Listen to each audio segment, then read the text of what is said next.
The Minnesota Vikings. The Vikings squeeze past the 49ers 22-17. Minnesota, they are right back in the playoff picture in the NFC at 3-4, and the 49ers dropped to 5-2, back-to-back, belly-to-belly losses for the Niners. The better story is in the losing locker room, and so that is where we begin. Where has good Brock Purdy gone for the 49ers? Where has good Brock Purdy gone? Because I haven't seen him in a couple of weeks. Ever since our friends in the Bay Area flooded the Fox Sports Radio phone lines with Brock Purdy propaganda. He's an MVP. He's not a system quarterback. What's wrong with you? These morons told me. Well, how's that looking right now? So I've find this man. Yeah, I've got Weird Al, Bar Mitzvah, and Pathway. And we will combine all of these things together, and we are going to make raw garlic. Nature's antibiotic, raw garlic. Now, first of all, the Brock Purdy story, the Cinderella story for Brock Purdy, has taken an off-ramp right now. It's gone kerflooey. It's gone kerflooey, the Brock Purdy story here. Now, we tried to warn you. We don't always get things right, but we're never wrong. The guy is a system quarterback with a capital S. That's Brock Purdy. Everyone thought he was Mozart. They thought, oh, my God, this guy's Mozart out there. Well, what happens if you take away the piano from Mozart? Brock Purdy is like Weird Al Yankovic. Now, Weird Al, fine at those parody songs, but Brock Purdy at this point, like your local mom and pop, spit and sawdust bar kind of performer, the way he's played. He's playing like you would expect Mr. Irrelevant to play the last couple weeks. Now, does this mean he's going to play like this forever and ever? No. Just like he wasn't going to play great for the rest of his career. That wasn't going to happen either. But this guy was being hyped up as an MVP candidate. Like, I'm not kidding, by the way. There were people that claimed to know a lot about football. They were like, this guy's an MVP. I'm like, what, these people, what's wrong with these people? Do they have a clue? And now he's done this vaudevillian fall as life comes at you fast in the NFL, and he is kind of like Weird Al at this point. And Brock Purdy has had back-to-back stinkers. How bad? Last 2 weeks, Brock Purdy completing less than 60% of his passes for less than 7 yards per attempt with 3 interceptions and a fumble and a passer rating below 70. Now, a good passer rating is over 100. If you're below 70, man, you got issues. You got a lot of problems over there. And they've lost both games. Now, to be fair, the Niners coulda, shoulda, woulda won against Cleveland if it hadn't been for their idiot rookie kicker missing a field goal that would have won the game at the end. But even if they had won that game, that would have just masked the underlying condition, which is your quarterback is now playing like his scouting report coming out of college. So is this just a temporary hiccup, or is this going to be long-term hiccups? We don't know. He had a shot, though. If you saw the end of this game, and I had it on my small TV, not the big TV. I had the baseball on the big TV. But on the small TV, I had the football. And on the small TV, Brock Purdy had a chance to play hero ball. If you saw what happened, Minnesota went for a field goal, a long field goal. They missed it. And so Purdy took over the ball there, going against Minnesota, 21st ranked scoring defense in the NFL, the Minnesota Vikings. Niners got the ball back down 5 after that missed field goal, and 1:11 on the clock, right there at the 49ers' own 40-yard line. So you have to get 60 yards into the end zone, get a touchdown, you win the game, and you have your Joe Montana, Steve Young moment. Instead, the nightmare of nightmares for the 49ers, you had your Tim Rattay moment or your Ken Dorsey moment or Jim Druckenmiller, one of those type moments. The Niners go back to the drawing board now with Kyle Shanahan, and this on the coaching staff because this guy is a system quarterback, and Kyle Shanahan's got to do a better job of adjusting the scheme for Brock Purdy. And after watching these 49er games the last couple weeks, you know what it reminds me of? I've got the perfect analogy for who Brock Purdy reminds me of. Jared Goff. Remember when Sean McVay took over the Rams and was spoon-feeding Jared Goff on which plays to run right up until they cut off his mic? And for a while, Jared Goff was one of the really good quarterbacks in the NFL. He was great.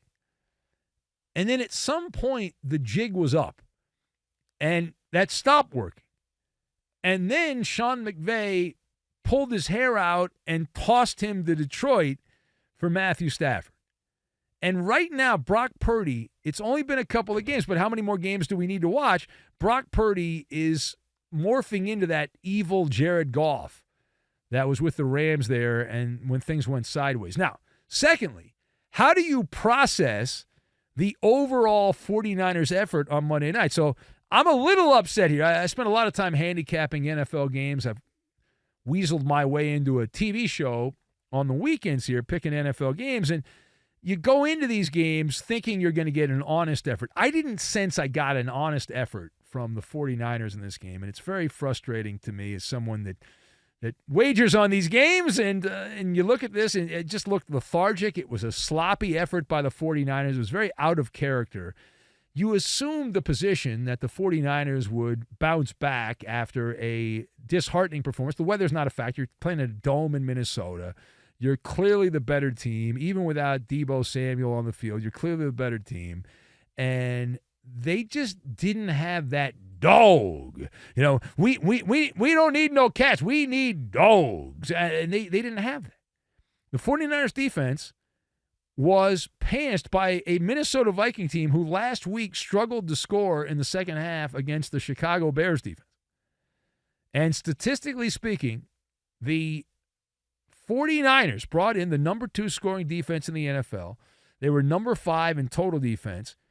And there's one play that sums up the night and why this was out of character from what I expect of the 49ers, who have always prided themselves in these recent years when they've been good, of physicality and fighting and pushing people over and all that. So 49ers defensive back Chardavius Ward. Now, he did pick off Kirk Cousins early in the game, if you were paying attention, by grabbing the ball away from Jordan Addison. So you thought, okay, that's on brand with the 49ers. But then later in the game, just before halftime, after the 49ers had scored, the Vikings got the ball back, and Jordan Addison, with 7 seconds left in the first half, it was a 50-50 ball. Addison and Chardavius Ward, and Addison snatched the ball out of Chardavius Ward's hands midfield and then scampered, not ran, he scampered 60 yards. That's a better word, scamper. He scampered 60 yards and scored a touchdown. Now, what does this mean, by the way, for the Vikings, this particular game? Well, it's a big game because they're back in the playoff race in the NFC. The Vikings are the last team on the outside looking in. If you look at your NFC standings now with that win, Minnesota at 3-4, they are just percentage points and one loss behind the Tampa Bay Buccaneers. Tampa Bay plays the Buffalo Bills this week on a short week, and Buffalo, even though they're bad right now, you'd assume Buffalo would probably win that game. And so then the Vikings, do they then hop up? Probably so. Probably so. That's a big spot there. But bigger than that, this was the Jordan Addison bar mitzvah game. It was his bar mitzvah because this guy was a total stud in college. And I expected him to dominate last week against the Chicago Bears, and he did not. He was a 0 in comparison to what I expected, my expectations for the Vikings wide receiver. So he went out this week, and he was poetry in motion, up and down and all around and all that. He sliced them up. 7 catches for Jordan Addison in this game, 123 yards. He averaged over 17 yards a reception. It helps when you go 60 on one of them. And just great. 2 touchdowns. It was like he was back at Pitt or SC playing against some weak directional school for the blind. Just absolutely dominating. All right, final thought. So let's go back over to the Minnesota side of things. The Minnesota side of things. Is Kirk Cousins back on the table? Is he still in play for the 49ers' long-term radar? Is Kirk Cousins still on the long-term radar for the 49ers? And you have to say, in this moment, we don't do the show at the end of the year. We do the show right now. And in this moment, Yes, I'm nodding my head, yes, that Cousins, we know he is a disciple of Shanahan, that they have a past together, and we also know that things are starting to turn upside down, topsy-turvy for Brock Purdy.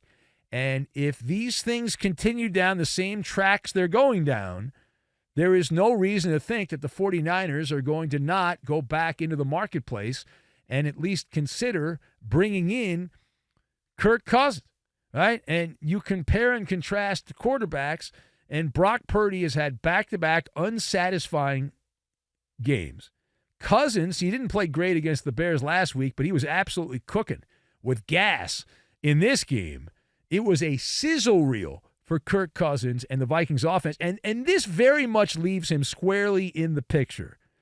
The front door is unlocked. It is unlocked, meaning that either Brock Purdy can put the deadbolt lock on and lock down the job by picking up the pace here the rest of the year, or Brock Purdy continues to have issues. He's not potty trained yet. And then all of a sudden, Kirk Cousins in free agency. The Vikings have pretty much said this is a lame duck year. The front door is open. You walk down the yellow brick road to San Francisco. The pathway down to the 49er quarterback room is there. You go down the pathway, yellow brick road and all that. It is Nepotism Avenue is what it is. And that gives Kyle Shanahan and company a path if they want to go back down that road. And they have been besties. We've heard the stories before going back to the days with the old Washington Redskins and all that.